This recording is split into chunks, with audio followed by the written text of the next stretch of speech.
Ok, eu acho que hoje, talvez muitos de vocês se identifiquem com o que eu vou tratar essa noite, nessa série Gente Como a Gente. E nós, de fato e de verdade, todos nós, indistintamente, eu acho que não temos ninguém aqui com espírito de herói aqui, né? Pelo contrário, todos nós manifestamos as nossas fraquezas, os nossos medos, as nossas incoerências, né? A nossa vida é marcada pelo fracasso, principalmente o fracasso espiritual, né? E essa série é sobre isso, mas não é só sobre personagens distantes na história que viveram há 3, 4 mil anos atrás. Quando a gente busca um personagem desses com a sua história, é meio como que se ele se embrenhasse na vida da gente e dissesse para a gente: mas nós somos tão parecidos em muitas coisas, tão iguais na manifestação de algumas coisas, de modo que, se a gente for parecido com eles, também que seja parecido naquilo que marcou a esperança deles, que é o Evangelho de Deus, tá bom?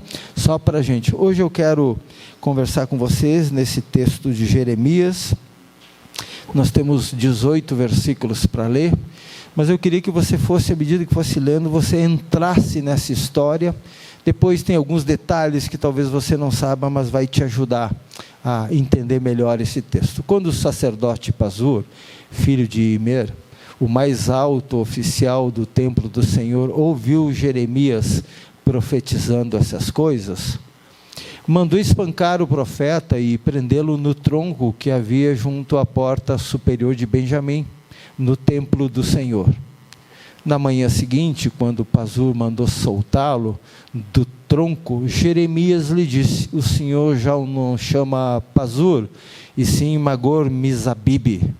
Pois assim diz o Senhor: farei de você um terror para si mesmo e para todos os seus amigos. Você verá com os próprios olhos quando eles forem mortos à espada dos seus inimigos. Entregarei todo o povo de Judá nas mãos do rei da Babilônia, e ele que os levará para a Babilônia e os matará à espada. Eu entregarei nas mãos dos seus inimigos toda a riqueza desta cidade, toda a sua produção, todos os seus bens de valor e todos os tesouros do rei de Judá. Levarão tudo como despojo para a Babilônia. E você, Pazur, e todos os que vivem em sua casa irão para o exílio, para a Babilônia. Lá vocês morrerão e serão sepultados, e você e todos os seus amigos a quem você tem profetizado mentiras. Se o texto terminasse aí, a gente veria uma profecia contra Pazur e as mentiras. Mas daí, de repente, vem uma oração do Jeremias, do profeta: Senhor, tu me enganaste, e eu fui enganado. Foste mais forte do que eu e prevaleceste. Sou ridicularizado o dia inteiro, todos zombam de mim. Sempre que falo é para gritar que há violência e destruição. Por isso a palavra do Senhor trouxe-me insulto e censura o tempo todo. Mas se eu digo: não o mencionarei, nem mais falarei em seu nome, é como se um fogo ardesse em meu coração, um fogo dentro de mim. Estou exausto, tentando contê-lo, já não posso mais. Ouço muitos comentários, terror por todos os lados, denunciam-no, vamos denunciá-lo. Todos os meus amigos estão esperando que eu tropece e dizem: talvez ele se deixe enganar, então nós os venceremos e nos vingaremos dele. Mas o Senhor está comigo como um forte guerreiro. Portanto, aqueles que me perseguem tropeçarão e não prevalecerão. O seu fracasso lhe estará completa vergonha, a sua desonra jamais será esquecida. Ó Senhor dos exércitos, tu que examinas o justo e vês o coração e a mente, deixe-me ver a tua vingança sobre eles, pois a ti expus a minha causa. Cantem ao Senhor, louvem ao Senhor, porque Ele salva o pobre das mãos dos ímpios. Se terminasse aqui com louvor, né? Agora você vai se perguntar, como é que uma pessoa pode sair tão bruscamente do louvor para a situação seguinte? Jeremias é muito parecido com a gente. Tem dias que a gente está levantando as mãos e dizendo glória a Deus. Tem outro dia que a gente está dizendo que nem Jeremias: maldito dia em que eu nasci. Jamais seja abençoado o dia em que minha mãe me deu a luz. Maldito seja o homem que levou a notícia a meu pai e o deixou muito alegre quando disse: você é pai de um menino. Seja aquele homem como as cidades que o Senhor destruiu sem piedade. Ele está falando de Sodoma e Gomorra. Que ele ouça gritos de socorro pela manhã e gritos de guerra ao meio-dia. Mas Deus não me matou no ventre materno, nem fez da minha mãe o meu túmulo, e tampouco a deixou permanentemente grávida. Por que sair do ventre materno? Só para ver dificuldades e tristeza e terminar os meus dias na maior decepção? No ambiente de sofrimento, e eu não diria qualquer sofrimento, sofrimento intenso, como a gente vai ver por fora e por dentro, por todos os lados, Jeremias lamenta o dia em que nasceu e afirma que preferia ter morrido no parto. Jeremias é o retrato de gente como a gente, que diante do sofrimento, que parece nunca ter fim, questiona e responsabiliza Deus pela história de uma existência dolorosa, marcada pela tristeza e falta de sentido. Quem já não sentiu assim, cheio de perguntas e quase sem nenhuma resposta? Foi assim que Jeremias se sentiu. Muitos questionamentos, pouquíssimas respostas. Quem já não, talvez olhasse para o seu horizonte da sua vida e diz: onde está Deus? Será que Deus não existe? Será que eu me enganei a respeito dele? Será que ele morreu? Como o filme não sugere, eu escondi o não está morto, o não ali de propósito. Será que um dia a gente já levantou assim cheio de dúvidas, cheio de perplexidade, cheio de dores, cheio de lamentos ou de sofrimentos? Eu gosto muito do que o Tim Keller fala aí, porque esses momentos da vida que a igreja aprendeu a lançar logo fora, desprezar, porque a igreja está muito mais preocupada em contar vitória e ser uma igreja triunfalista do que propriamente aprender a lidar de forma bíblica com as dores das pessoas. Eu lamento, e aí é um lamento meu diante de Deus, que a gente queira só contar coisas boas, mas quando as coisas não estão bem por fora e por dentro na nossa vida, a gente tente se desvencilhar o quanto antes desse tipo de coisa, porque a gente não aprendeu com a Bíblia a fazer isso, a crescer na fé. E crescer na fé no momento da contradição, no momento da perplexidade. No livro do Tim Keller, ele diz: uma fé sem dúvidas é como um corpo sem anticorpos. As pessoas imaginam um poder para viver vida felizes e despreocupadas, sem tempo ou coragem para buscar respostas para perguntas difíceis fundamentando sua fé. Como nós queremos ser rápidos, superficiais, ligeiros para sair dessa, e não paramos para buscar, para perguntas difíceis, instrumentos que a fé nos oferece. Poderão se encontrar, olha só, essas pessoas se encontrarão defesas em um momento de tragédia, ou diante da sondagem maliciosa de um cético inteligente, quando vai confrontar você com alguma coisa e você vai dizer assim: mas para aí, eu não estava preparado para isso. Por quê? Porque a gente não está preparado mesmo.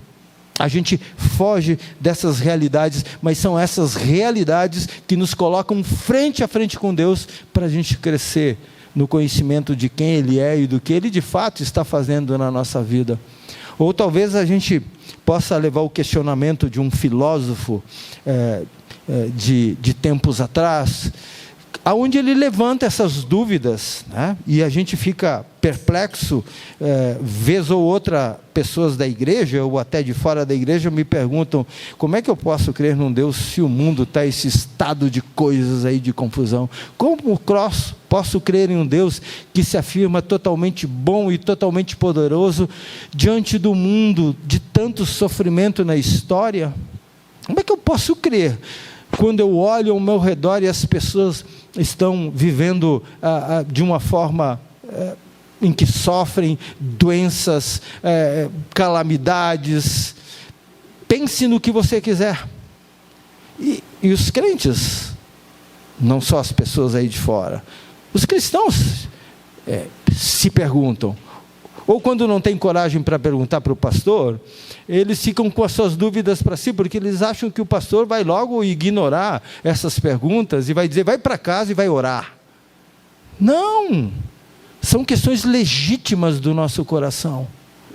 Como é que a gente lida com a afirmação do David Hum, quando ele diz, ou Deus é totalmente bom, mas Ele não é todo poderoso, Ele não tem esse poder todo, logo se compadece do ser humano que sofre, mas Ele não pode fazer absolutamente nada, Ele está de mãos amarradas. Ele é bom, mas Ele não tem poder para mudar determinadas realidades.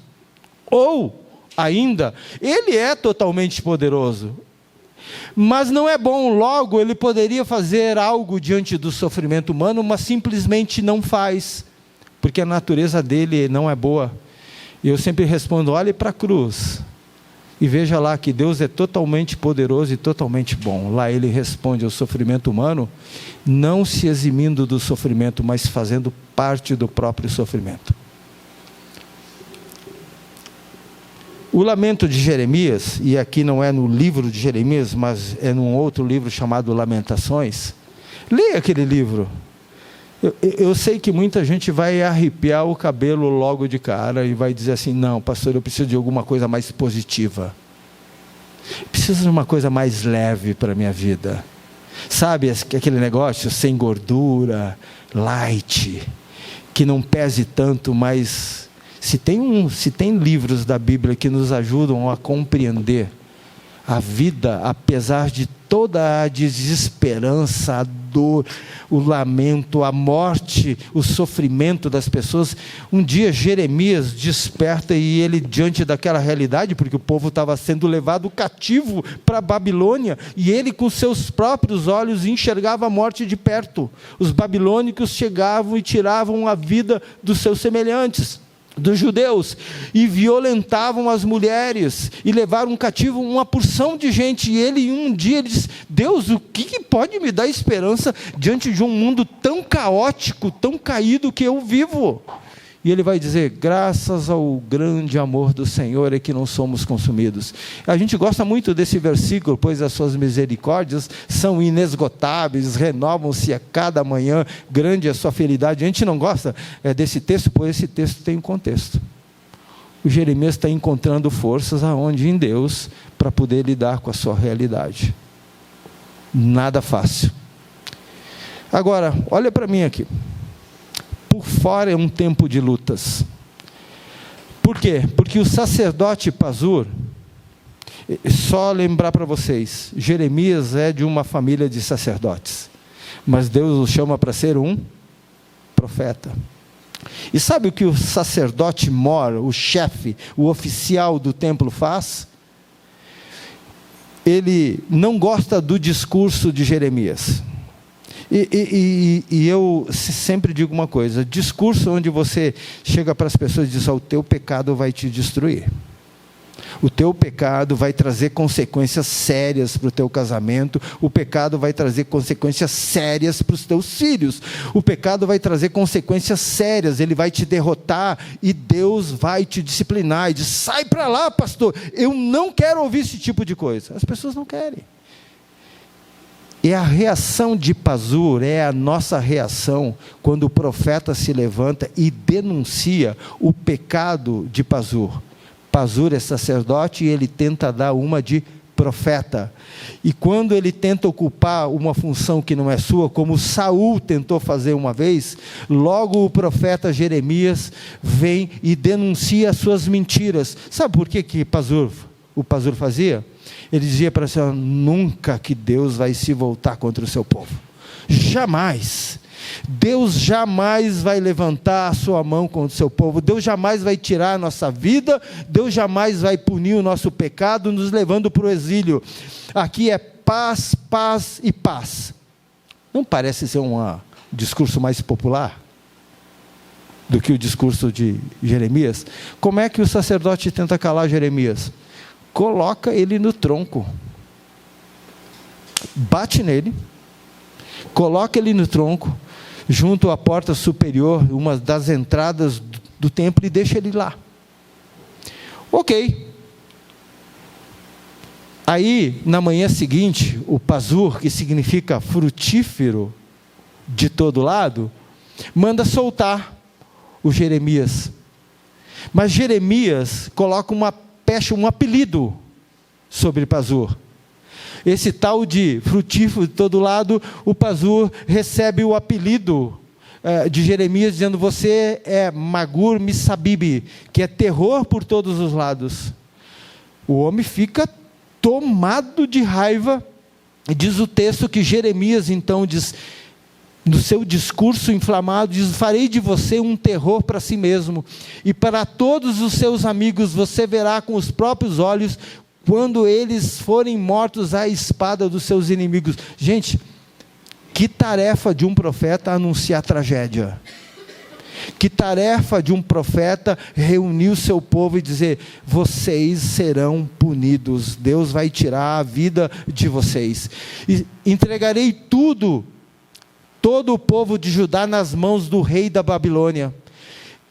E ele os levará para a Babilônia e os matará à espada, e entregarei nas mãos dos seus inimigos. E aí que vem, vocês não só vão morrer, mas sabe aquilo que vocês acumularam ao longo da vida, que vocês davam um valor para isso?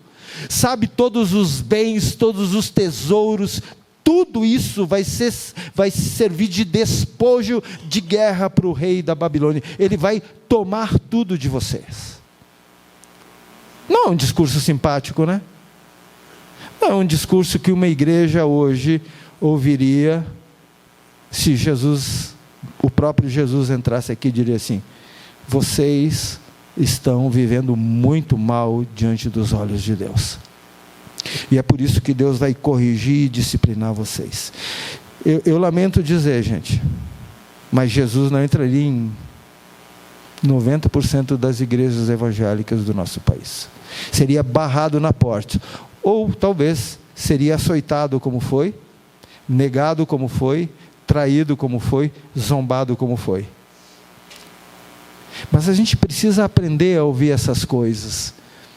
E você, Pazur, e todos os que vivem em sua casa, irão para o exílio, para a Babilônia. Lá vocês morrerão e serão sepultados. E vocês e todos os seus amigos a quem você tem profetizado mentiras. Lembra que eu disse?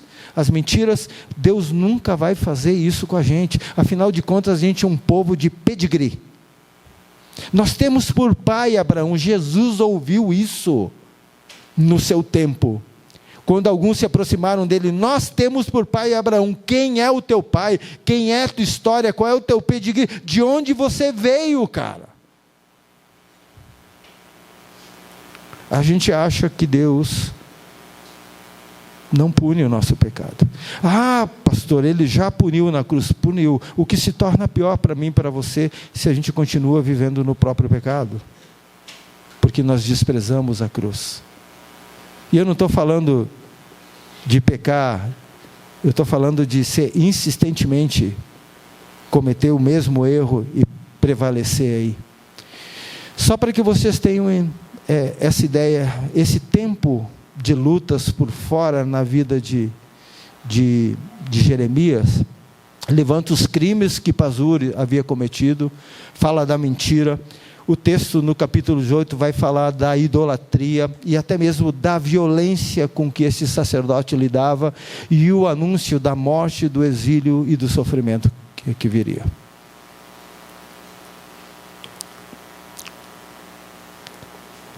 E aqui para mim tem uma coisa que eu acho que a gente precisa parar e pensar um pouco mais. Na verdade, há um confronto de verdades aí. A verdade de Pazur, que é a verdade da religião. Sabe, daqueles que administram a vida das pessoas sem querer ser rude com elas. Sabe, aquela verdade da religião quando você não quer se mostrar duro demais com as pessoas. Pelo contrário, tudo aquilo que é duro demais você alivia. Tudo aquilo que pode trazer dificuldade para a vida das pessoas você ameniza. A religião faz isso. A religião não é a voz oficial de Deus. A voz oficial de Deus é a voz do profeta, é a voz dos apóstolos ou dos profetas, é a voz de Cristo, é a voz do próprio Evangelho, porque qual é a palavra que o Jeremias tem pela frente? Uma palavra de descontinuidade. Ele diz assim, isso aí vai ter fim. O jeito que vocês estão vivendo vai chegar no momento em que Deus vai destruir toda essa religiosidade oficial vivida em Jerusalém, ou melhor, na Judéia, em Judá, melhor dizendo, porque Deus abomina o jeito que vocês estão lidando com Ele, e a forma como vocês mentem descaradamente, dizendo que vai haver paz quando vai haver destruição, quando vocês mentem descaradamente, quando Deus promete que vai haver violência, inclusive, você diz, nós somos intocáveis. Essas coisas estão muito presentes na missão de Jeremias, está presente na missão dos apóstolos, está presente na missão de Jesus, onde mais tarde, por exemplo, vocês vão se lembrar disso, ele chora sobre uma cidade, a cidade da grande religiosidade de então, Jerusalém. Se lembram quando Jesus chora? E ele vai ter, assim como Jeremias, um lamento: quantas vezes eu quis ir ter convosco, e vocês simplesmente me desprezaram. Jesus chora copiosamente sobre o pecado de Jerusalém. Toda vez que a gente abraça uma mera religiosidade e vai tratando de maneira fútil a Deus, de maneira desdenhosa, como se a nossa vida não fosse sofrer absolutamente nenhum toque dele, porque afinal de contas nós somos filhos de Deus. Não é isso que a gente vai aprendendo com a palavra de Deus. Mas a luta dele não é só por fora, ele tem tempos de angústia por dentro. Porque o que acontece com Jeremias? Ele profetiza e as coisas não acontecem. Sabe quando Deus se demora? Sabe quando Deus não está no mesmo tempo que o profeta? Não está vivendo no mesmo tempo que o pregador? Sabe quando Deus não está preso à agenda do profeta, do apóstolo, do pastor, seja lá quem? Sabe quando as coisas estão em descompasso entre o ritmo de dentro do coração de um profeta e aquilo que Deus vai realizar, sim, mas no tempo dele? Isso nos ensina algo tremendo. Não é no nosso tempo que Deus vai agir. E por favor, a gente precisa ter muita paciência para não atropelar os processos do tempo de Deus na vida da igreja, tomando a frente que é de Deus. E ele olha para toda aquela situação de dor, de sofrimento, de morte, de violência que viria, mas os seus amigos, o próprio sacerdote desfazendo e zombando dele, mas ele vai dizer para Deus, ele vai encontrar um culpado, e na verdade, quem é o responsável por tudo que está acontecendo? É Deus. Deus o havia chamado para esse ofício profético. Diz, nossa pastor, o senhor está culpando a Deus? A Bíblia não tem problema nenhum em responsabilizá-lo pelas coisas que acontecem, sofrimento, morte, violência. Ele é o agente daquilo que Ele está realizando como disciplina sobre o seu povo. Às vezes a gente quer tanto defender a Deus, né? Não, nosso Deus não, Deus é um Deus de amor, é um Deus de amor, e que castiga por amor, ou disciplina por amor aqueles a quem Ele ama. E olha só o que Ele vai dizer para Deus: Senhor, Tu me enganaste, e eu fui enganado. O Senhor me chamou, e o Senhor me cativou de tal jeito que eu fui, e eu não sabia o que iria acontecer comigo e com o Teu povo. Na verdade, a palavra enganado, ela é muito suave aqui. Você sabe o que Jeremias diz para Deus? O Senhor me seduziu. No original, o Senhor me seduziu. O Senhor veio com a sua conversa para cima de mim, me disse que seria profeta e que eu seria uma bênção na vida do teu povo, e agora eu estou aqui aflito por dentro. Deus, o Senhor me... Mas o Senhor foi mais forte do que eu, e o Senhor prevaleceu. Sabe aquelas lutas com Deus que a gente tem? Tipo Deus e Jacó.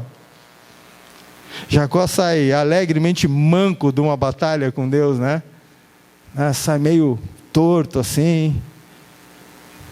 Sabe aquelas lutas que, se a gente tiver coragem de dizer: Deus, o que está acontecendo? O que está pegando? Eu não estou entendendo absolutamente nada, porque eu sou ridicularizado o dia inteiro e todos zombam de mim. Eu não sei se você já viveu isso, zombaria, ridicularização. Eu estou falando por causa da fé, tá? Eu não estou falando aqueles mimimi, ai, me chamou de feio. Vai ver que você é mesmo. Mas não estou falando disso. Eu estou falando de que você está sendo perseguido porque você está obedecendo a Deus, mesmo quando você não está entendendo absolutamente nada do que está acontecendo. E nesse tempo, na noite escura da alma de Jeremias, ele diz: eu abro a boca só para anunciar violência e condenação. Você imaginou um profeta ser chamado para isso? Mas profeta tem escolha. Eu tenho escolha. Você tem escolha. Você escolhe a vida que quer. Muitas vezes as coisas são construídas a partir de Deus em realidades em que a palavra do Senhor, por causa da sua censura, por causa da sua palavra de vai haver morte, vai haver destruição, ele é zombado e recebe censura o tempo todo. E aí olha a luta dele na negação do seu chamado.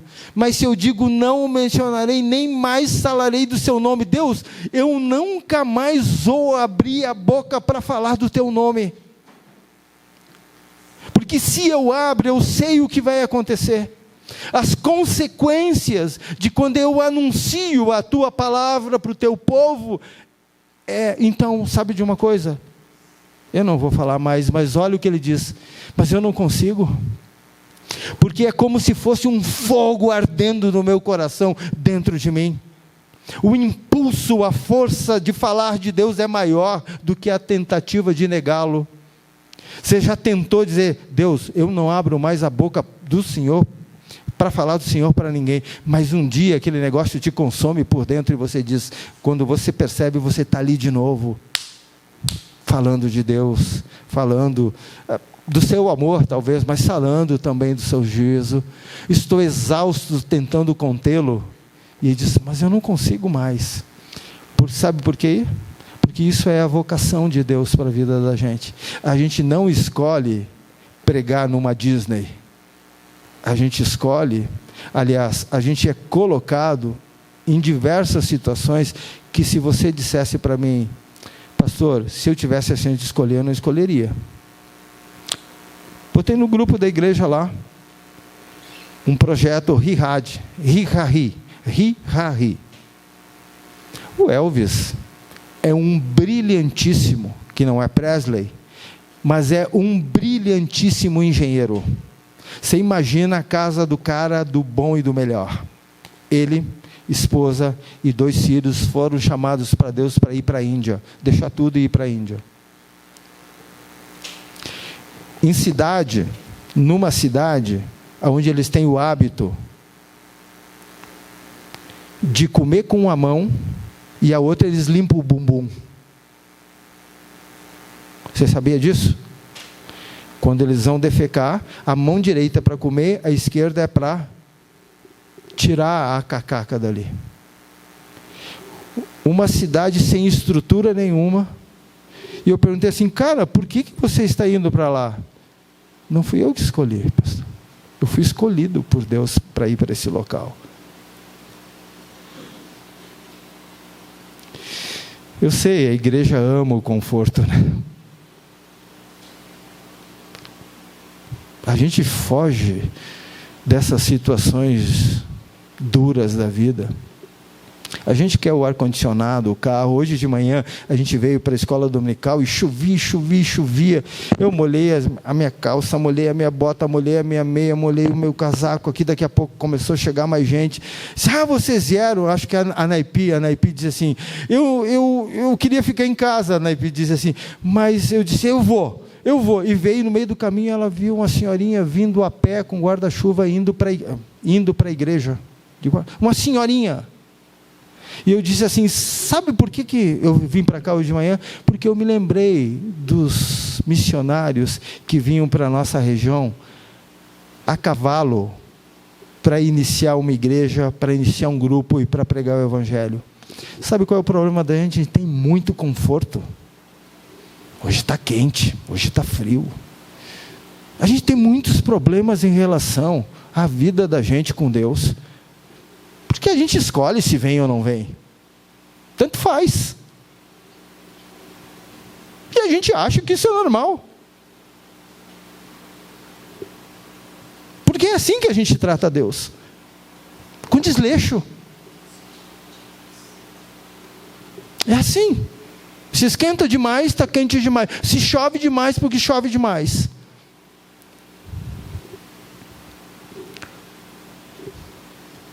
Porque a gente não carrega no peito esse chamado que está para além da minha comodidade, para além das minhas escolhas, para além da minha satisfação, para além do meu egozinho. Porque quando a gente tem essa vocação, ela ferve aqui dentro. E ele diz, não consigo conter, Deus, o teu amor, a tua graça, a tua força é muito maior da possibilidade que eu tenho de te evitar. Eu não consigo. E aí ele vai para a traição dos amigos, né? E aí é interessante, porque o apelido que ele coloca no Pazu, terror por todos os lados, agora os amigos revertem isso. Mudam essa perspectiva e diz, você que é terror para os teus lados, nós vamos te denunciar. E todos os amigos dele, eu estou falando de amigos, não são inimigos, amigos que olhavam para a vida dele, agora estão esperando que ele tropece, que ele caia, talvez ele se deixe enganar, então nós o venceremos e nos vingaremos dele. Os amigos, um a um, foram deixando Jeremias para trás. E a gente é do tipo de pessoa que mantém a amizade a qualquer custo, né? Mesmo se o custo é a verdade da palavra de Deus. E ele, nessa noite escura da alma, ele maldiz o seu nascimento. Nós já lemos isso. Ele diz, maldito é o homem que um dia levou a notícia para o meu pai, e chegou na casa do meu pai e disse, rapaz, você é pai de um menino. E diz, amaldiçoado esse homem que abriu a boca para dar essa notícia um dia.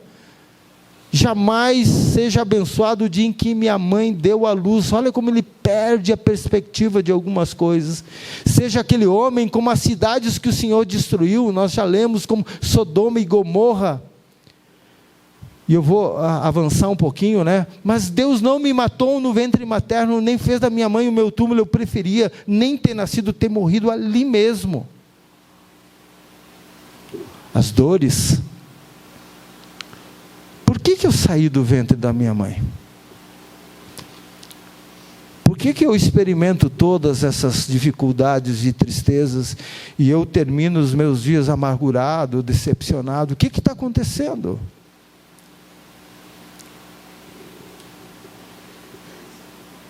Em tempos de aflição por fora e angústias por dentro, nós somos tentados a fazer o quê? Jeremias é muito parecido com a gente. A gente nunca culpou Deus. A gente nunca disse para ele assim: onde que o senhor está? Parece que não sei. Deus, vamos lá. Até quando? Até quando o senhor vai esconder o rosto de mim? Até quando eu vou padecer essas lutas? Mas a gente também não rejeita o chamado da gente? A gente não só culpa Deus, como diz: sabe de uma coisa, eu vou abandonar esse negócio, não é para mim, eu não vou falar nada de Deus, eu abro a boca, as pessoas, pelo contrário, zombam de mim, desfazem da minha fé, me ridicularizam, zombam o tempo todo de mim. Sabe de uma coisa, eu estou fora. Então, a partir de hoje, eu só vou na igreja, aos domingos à noite, dou uma lustradinha no banco e vou para a minha casa. Deus, a partir de hoje, a gente tem uma relação, mas é sem compromisso. Ou, talvez, não sei, acho que aqui talvez não, mas talvez a gente diga assim, talvez não despreze a vida, mas chega um momento e diz assim: Deus, quem sabe o Senhor me leva, chega. Não amaldiçoa o dia que nasceu, mas talvez peça para Deus: abrevie meus dias aqui, eu já ando muito cansado de tudo que está acontecendo. Deixa eu apontar algumas coisas com Jeremias e a gente termina.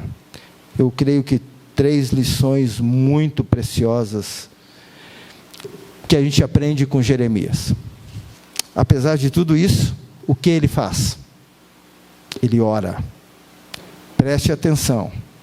Nós vimos um homem que por muitas boas razões ficou desanimado, que correu perigo. Os sacerdotes estavam se aglomerando no templo e Jeremias ouvia o sussurro deles vindo na direção dele. As pessoas estavam enojadas da mensagem de Jeremias, de juízo. Até mesmo seus amigos começaram a pensar em prendê-lo. Ele já havia sido agredido e preso. O que mais poderiam fazer com Jeremias? Ele estava profundamente abatido, porque as pessoas não paravam de zombar dele, e diziam o tempo todo: lá vai aquele profeta doido. Sabe o que ele fez ontem? Ele pegou, capítulo 18, 19 ali, ele pegou um vaso de barro novinho, gente, uma louça preciosa, e ele quebrou fora dos muros da cidade. Sabe o que a gente tem que fazer com esse louco? Meter ele numa camisa de força. Fica falando sobre inimigos que vêm destruir a nossa cidade. Mas ainda, ele é chamado de terror por todos os lados. O apelido que ele havia dado para Pazur se volta contra ele, e as pessoas então usam esse apelido contra Jeremias. Ele é desprezado, ele é rejeitado. Aparentemente Jeremias começava a duvidar da palavra de Deus, se realmente ela era verdadeira, porque as coisas não estavam acontecendo. Ele profetizava, mas Deus não agia. Ele disse que Deus havia compelido a ele a profetizar, e ele faz isso. Mas onde que estava o julgamento de Deus, que Deus havia prometido contra o seu povo? E quanto mais Deus se demorava para cumprir essa promessa, mais Jeremias se questionava se ele não era um falso profeta. Olha a que ponto que ele chega. E ele vai dizer: quem sabe o Senhor me enganou. Eu faço essa pergunta para você: você já viveu um desânimo assim? A vida é tão dura às vezes, que a gente começa a se perguntar se tudo que ouvimos de Deus e do seu Evangelho é realmente verdade. Será que a gente não foi enganado? A única coisa que Jeremias conseguia pensar naquele momento eram dúvidas e problemas que o levaram para onde? Preste atenção. Quando você estiver com problemas, faça que nem Jeremias, leve esses problemas à presença do Senhor. Seja qual for o tamanho desse problema. Jeremias é a oração de um crente sofredor. Você já ouviu sobre servo sofredor? Mas Jeremias é o crente sofredor. As primeiras palavras da boca de Jeremias, de todo esse quadro que ele viveu é: ó Senhor dos exércitos, tu que examinas os justos e vês o coração e a mente. Ele exclama assim. Sabe o que eu aprendo com esse homem? Não é só sobre sofrimento. Eu aprendo que nós precisamos levar os nossos problemas diretamente para Deus, sejam eles quais forem. Por quê? Pessoas piedosas têm feito isso ao longo da história. Jó fez isso num monte de cinzas, quando sofria luto com a morte de sua família. Foi isso que ele fez. Ele orou. Foi isso que Davi fez quando perseguido por Saul. Foi isso que Jonas fez quando tentou fugir da presença de Deus. Foi isso que Jesus fez na cruz, quando estava sofrendo sobre os nossos pecados. Portanto, quando você estiver em tribulação, leve os seus problemas a um lugar secreto, onde você pode se encontrar com Deus em oração. Pergunto: quem mais poderá consolar você com tamanha graça? Ok? Primeira lição. Segunda, eleve palavras de confiança ao Senhor. O salmo de Jeremias, eu gosto de pensar que eles são um salmo, né? Inclui uma confissão de fé, uma oração para o livramento e um hino de louvor. Olha a confissão de fé dele no verso 11. Apesar de tudo isso, de toda essa luta, por fora, por dentro, o Senhor está comigo. Você pode dizer isso? Cara, isso daí é de uma beleza enorme. Cara, você está sofrendo, mas você tem uma convicção: você não está sozinho ou sozinha. Deus é por você. E Ele é como um forte guerreiro. Ele é poderoso nessa luta. E aliás, Ele não desconhece, Ele conhece a minha luta. E diz: portanto, aqueles que me perseguem tropeçarão e não prevalecerão. O seu fracasso lhe estará completa vergonha, e a sua desonra jamais será esquecida. Apesar da sua dor, ele testificou que conhecia Deus como sendo verdade para a sua vida. Ele sabia do caráter do Salvador.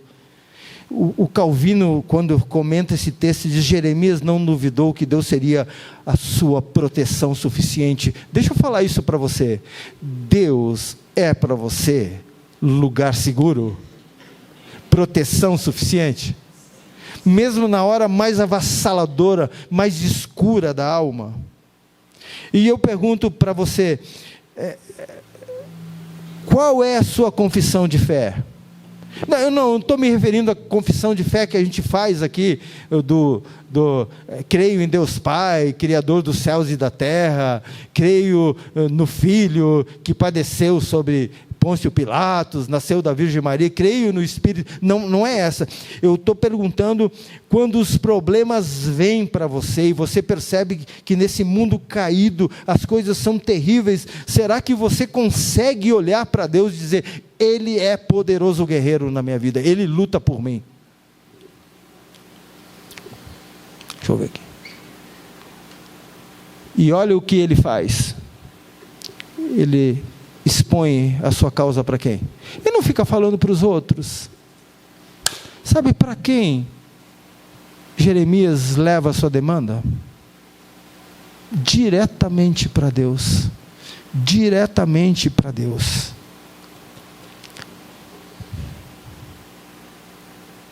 Porque ele está pedindo ajuda, gente. Ele está dizendo: eu estou mal, Deus, mas eu preciso do Senhor. E eu exponho, eu coloco diante de Ti a minha causa. E por último, se cremos que Deus está conosco e tem poder para nos ajudar, se cremos que Ele é o nosso auxílio sempre presente na vida da gente, então Jeremias em seguida irrompe num cântico de louvor. E ele vai dizer o quê? Cantem ao Senhor, louvem ao Senhor, porque Ele salva o pobre das mãos dos ímpios. A palavra pobre aí é necessitado. E quem é o necessitado daí? Ele mesmo. Assim como nós somos necessitados e precisamos que Deus nos ouça.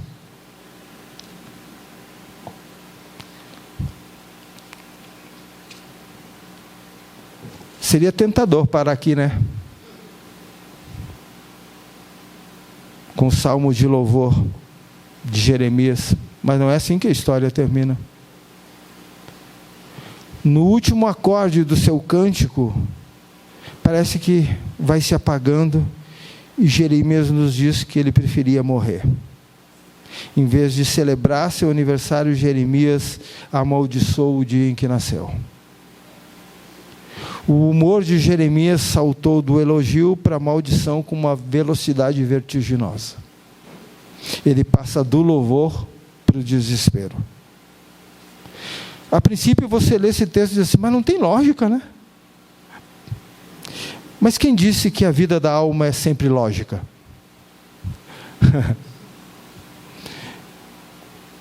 Em nós habita tanto o louvor quanto o pecado. A gente é esse tipo de gente, que vibra num dia, no outro está lá no fundo do poço. Gente que num dia está exultando de alegria, no outro está completamente abatida. A Bíblia não quis terminar no cântico de louvor de Jeremias, porque ela está dizendo que a gente é igual a ele, cheio de contrassenso, cheio de altos e baixos, cheios de explosão de cânticos ou hinos de louvor a Deus, mas de um coração que em um certo momento se encontra profundamente entristecido, lamentando o dia em que nasceu. As maldições seguem os seus louvores, porque é assim com ele, é assim com a gente, quando a noite aqui dentro, a noite da alma é muito escura. É assim que acontece. Jeremias havia conhecido o sofrimento, a perseguição, a tristeza de ver o seu povo rejeitar a palavra de Deus e a vergonha da humilhação pública. Todos esses problemas colocaram um enorme ponto de interrogação sobre a existência de Jeremias. Embora ele tivesse fé, havia tempos em que ele tinha mais perguntas do que respostas. E a gente também é assim. Aqui ele questiona sua criação, sua salvação, sua vocação. E uma das coisas que eu aprendo aqui é que as minhas ou as suas provações não têm a última palavra sobre a vida da gente. Sabe por quê? O chamado de Jeremias se dá lá no capítulo 1. As Escrituras respondem de uma forma muito mais concreta do que o próprio Jeremias conseguia entender o seu sofrimento e o seu problema. Por quê? Porque Jeremias traçou seus problemas desde o ventre de sua mãe. Mas ele não foi longe o bastante. Deus traçou as suas promessas de ainda mais longe, antes do ventre. Bem antes. O profeta precisava ser lembrado de que o Senhor o havia separado para a salvação e para a missão desde a eternidade. E talvez eu e você precisamos ser lembrados da mesma coisa, em meio às nossas ansiedades e sofrimentos. Porque é por essa razão que Deus nos separou para a salvação e para a missão. Olha o que diz Efésios. Deus nos escolheu nele, antes da fundação do mundo, para sermos santos e irrepreensíveis perante Ele e em amor. Olha o que Deus fez. Você não é o fruto do acaso de um esperma lá no ventre da sua mãe. Nós somos plano de Deus. Desde sempre estivemos nos propósitos de Deus. Você já parou para pensar isso? O impacto que isso traz? Eu não sou um acidente de percurso. Eu sou um projeto divino. Mais ou menos sei ou mais ou menos bonitinho, não interessa. Mas eu estava sempre, desde sempre e para sempre, no propósito de Deus. Antes da fundação do mundo. Não é um pai e uma mãe que define a sua história, não é nem mesmo um povo, como o povo de Israel queria definir Jeremias. E Jeremias padecia sob sofrimento e se angustiava com tudo que vinha. E Deus precisa lembrá-lo. Muito antes de você dizer que queria amaldiçoar o teu dia no ventre, eu antes do ventre. Por quê? Porque a Bíblia vai dizer que Deus nos sonda e nos conhece. Isso é maravilhoso para a gente. Isso é libertador para mim, que vim de uma família toda arruinada, disfuncional, estragada. Ser capturado por Deus, seduzido pela sua graça, constrangido pelo seu amor.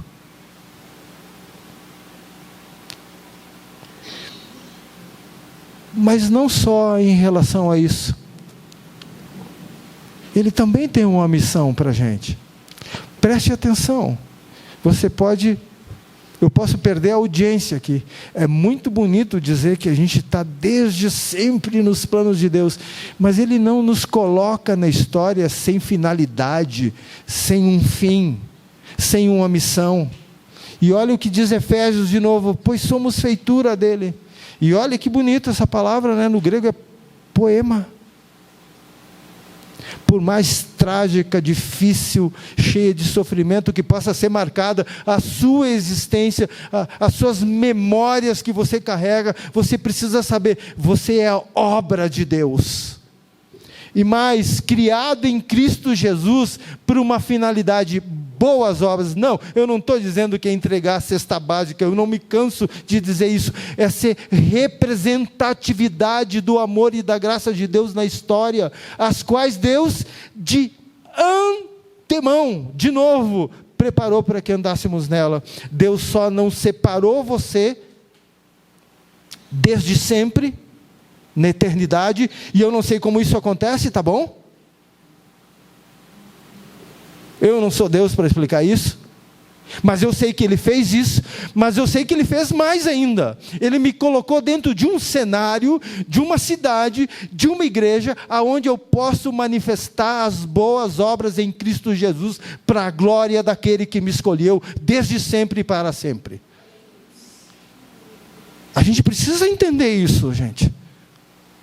A gente parar de ser espectador, achar que a finalidade da gente é o culto de domingo, é a vida, o dia a dia onde Deus te colocou. Não fuja disso, é o plano, o propósito, o desígnio dele para a vida da sua igreja.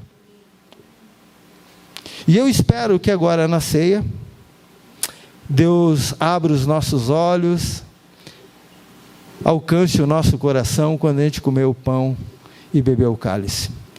Que Deus faça isso comigo e com você nessa noite.